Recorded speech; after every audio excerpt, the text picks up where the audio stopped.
सभी का स्वागत है हमारी आज के सेशन में। आज हम बात करेंगे इंडिजीनियस टेक्निकल नॉलेज के बारे में। तो चलिए आइए जानते हैं कि क्या होता है इंडिजीनियस टेक्निकल नॉलेज (ITK). इसका मतलब होता है कि ऐसी नॉलेज जो यूनिक है, ट्रेडिशनल है और जिसको एक ज्योग्राफिकल लोकेशन पर रहने वाले लोगों ने सालों से प्रैक्टिस किया है। तो ये नॉलेज किसी यूनिवर्सिटी से या किसी रिसर्च इंस्टीट्यूशन से जनरेट नहीं हो रही है, पर ये लोकल लेवल पर जनरेट होती है, या हम बोल सकते हैं कि जो लोकल लेवल की डिसीजन मेकिंग है, उसमें ऐसे ही नॉलेज हमेशा से यूज़ होती आई है।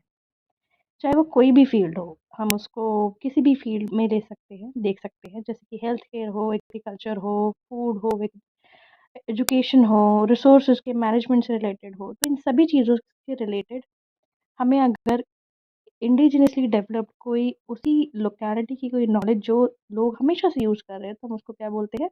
Indigenous technical knowledge. तो इम्पोर्टेंट क्या है कि हम इंडिजिनस टेक्निकल नॉलेज में इंटरेस्ट कैसे जाग रहा है लोगों का, या ये इतनी इम्पोर्टेंट क्यों है? तो जैसे कि हम जानते हैं कि सस्टेनेबल एग्रीकल्चर को बहुत ज़्यादा बढ़ावा मिल रहा है, और ये बहुत ही इम्पोर्टेंट हो गया है कि हम अपने रिसोर्सेज को सही से यूटिलाइज करें, ऐसी टेक्निक्स को यूज़ करें जो फूड प्रोडक्शन के प्रोसेस को और ज़्यादा एनहांस करे, without causing any damage to the nature.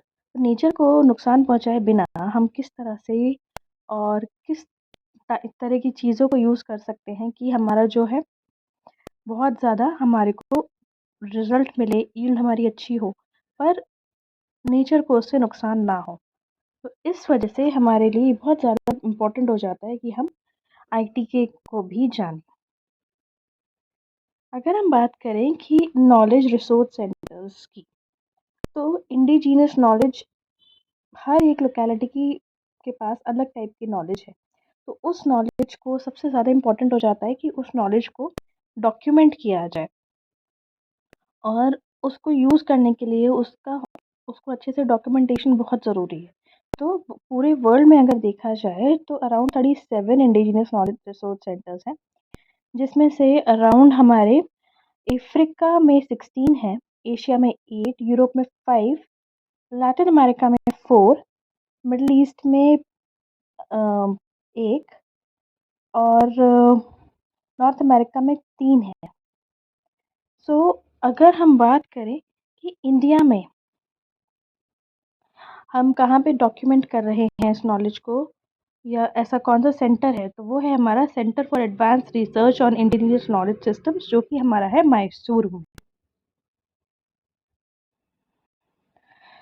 तो हम बात करते हैं कि हमारे ITK के जो सोर्सेज हैं वो क्या है। ज़्यादातर ITK के जो सोर्सेज देखे गए हैं वो कुछ भी हो सकता है, जैसे कि कोई फार्मर्स हैं, फार्मिंग कम्युनिटी के मेंबर्स हैं, या ओल्ड एजेड पीपल हैं, तो पुराने लोग होते हैं, पुरानी बातें करते हैं। तो काफ़ी तरह से उनसे बात करके, उनसे उनके बारे में जान के, काफ़ी हिस्ट्री देख के हम काफ़ी सारे टाइप की नॉलेज को इकट्ठा किया जा सकता है। और उसके अलावा जो पोइट्री या फ़ोकलोर चल रहा है, थिएटर, इन सब चीज़ों से हमारे को काफ़ी डिफ़रेंट डिफ़रेंट टाइप की नॉलेज मिलती है।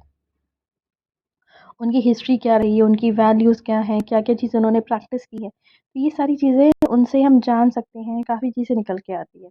राइटिंग्स के थ्रू काफ़ी चीज़ें कन्वे होती हैं, पेंटिंग्स के थ्रू, और इन सब कभी-कभी ऐसी कार्विंग्स भी होती हैं, जहाँ से हमें पता चलता है कि ओके, इस तरह से ये चीज़ें यूज़ की जाती थी।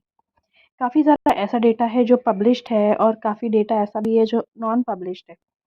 तो अनपब्लिश्ड और नॉन पब्लिश्ड डेटा का उनको हम देख सकते हैं, वो हमारे सोर्सेज़ हो सकते हैं। लाइक अगर हम कुछ ऐसे डेटा के बारे में बात करें जो हो सकता है हमारा फ़ोटोग्राफ्स या म्यूज़ियम्स में या एग्ज़िबिशन्स में या वीडियोज़ में, काफ़ी सारी चीज़ें ऐसी मिल जाती हैं जिनसे हमें पता चल सकता है कि ओके, ये सारी चीज़ें की जा सकती हैं।